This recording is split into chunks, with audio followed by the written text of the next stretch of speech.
देखिए प्रीलिम्स में पता है 2 पेपर, पहला जीएस वाला, दूसरा सी सेट वाला, ठीक है। अभी प्रीलिम्स आप सब देंगे ना इस बार? नो, कोई कोई देगा, कोई कोई नहीं देगा, है? देंगे, अच्छा ठीक है। पहला पेपर जीएस वाला, ठीक है, और दूसरा पेपर सी सेट वाला।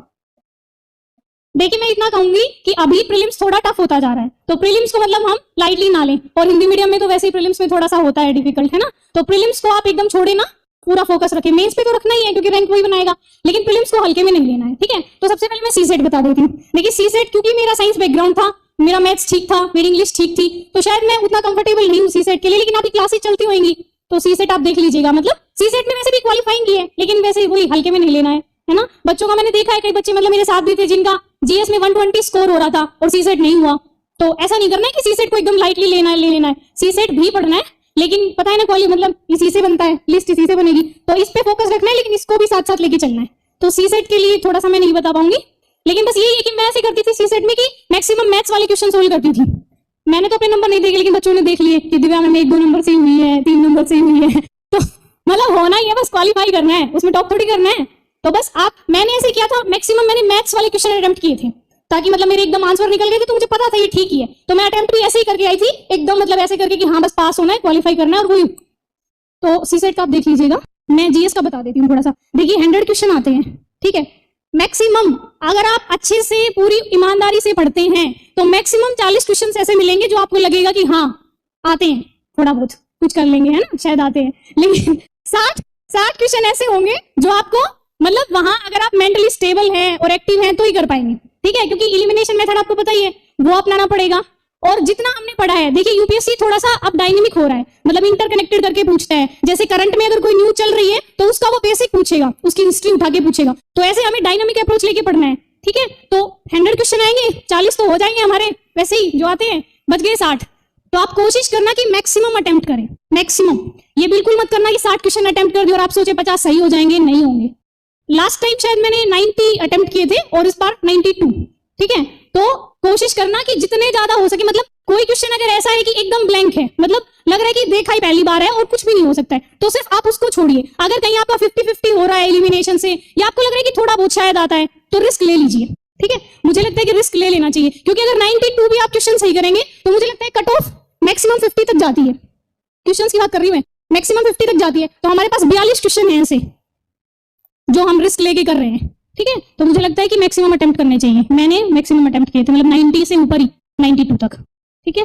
प्रीलिम्स के लिए यही। और प्रीलिम्स के लिए देखिए, प्रीलिम्स जब आपका प्रीलिम्स है उससे कम से कम मुझे लगता है 4 महीने पहले, 3-4 महीने पहले आप एकदम प्रीलिम्स पे फोकस हो जाइए। मैंने जब अपनी प्रिपरेशन स्टार्ट की थी तो आई थिंक अगस्त 2020 मतलब कुछ ऐसा था, और प्रीलिम्स था उस टाइम जून में, लेकिन वो कोविड की वजह से पोस्टपोन हो गया था, तो थोड़ा टाइम मिल गया था एक्स्ट्रा, शायद अच्छा था लग इसलिए।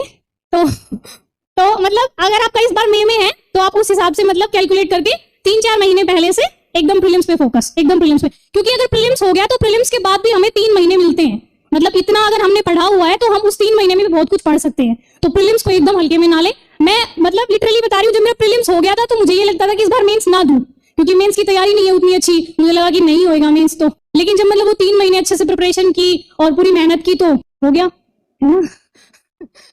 तो इसलिए प्रीलिम्स अच्छे से करना है 3-4 महीने पहले। अभी इस बार शायद आपका मई में है ना, 28 को कुछ है, हाँ। तो मतलब 3-4 महीने आप कैलकुलेट करिए, फरवरी से मतलब स्टार्ट कर दीजिए प्रीलिम्स की पढ़ाई, मतलब एकदम प्रीलिम्स पे फोकस हो जाना। देखो सिलेबस तो सेम ही है, कुछ अलग नहीं है, सोर्सेज भी हमारे सेम ही है, वही न्यूज़पेपर, वही बेसिक, लेकिन थोड़ा सा बस अप्रोच चेंज हो जाती है। प्रीलिम्स में थोड़ा सा फैक्चुअल हो जाते हैं, वैसे अब तो थोड़ा सा वो और भी डायनेमिक पूछने लगे कॉन्सेप्ट को घुसा के, लेकिन फिर भी मुझे लगता है कि मतलब थोड़ा सा बस अप्रोच चेंज होएगा, पढ़ाई आपकी वही रहेगी, है ना। तो प्रीलिम्स आप 3-4 महीने पहले से शुरू कर दीजिएगा। और प्रीलिम्स के लिए जो मतलब स्पेसिफिक मैंने किया, देखिए ज्यादा नोट्स मत बनाइएगा। जैसे आप न्यूज़पेपर पढ़ते होंगे डेली, कौन सा पढ़ते हैं? द हिंदू, इंडियन एक्सप्रेस, मतलब इंग्लिश का पढ़ते हैं ना, नहीं पढ़ते?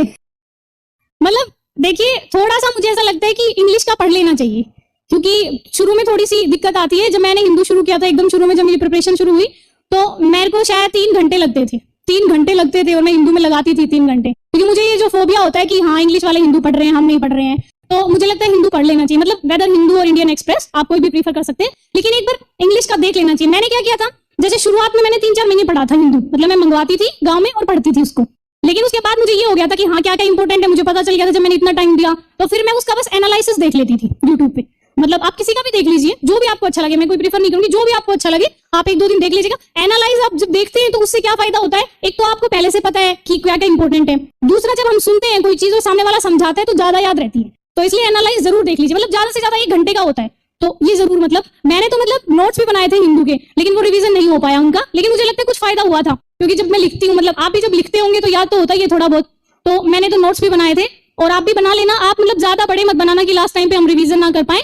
मतलब क्या कर लेना कि प्रीलिम्स के लिए एक अलग से नोटबुक बनाना, और द हिंदू में कोई भी फैक्ट आता है, जैसे कोई रिपोर्ट आती है, कोई फैक्ट आता है, ये शायद प्रीलिम्स में कम काम आए लेकिन मेंस में बहुत काम आता है। मेंस में दिक्कत यही हो जाती है कि पता तो होता है हमें क्वेश्चन, लेकिन दूसरों से अलग बनाना है। अब अलग बनाने के लिए कुछ फैक्ट चाहिए, डाटा चाहिए, तो जो आप हिंदू पढ़ेंगे उस टाइम आप मतलब राइट डाउन करेंगे, वो आप मेंस में यूज करेंगे।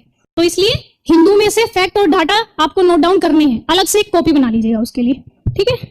और एक प्रीलिम्स के लिए क्विज मुझे लगता है थोड़ा सा जरूरी है, मतलब मैंने बहुत की थी ऑनलाइन भी, टेस्ट सीरीज पे तो मैं बताऊंगी बाद में, क्विज भी मैंने की थी ऑनलाइन, दृष्टि की वेबसाइट पे भी आती है, आप वहां देख लीजिए, या कहीं भी जहां भी आपको अच्छा लगे यूट्यूब पे।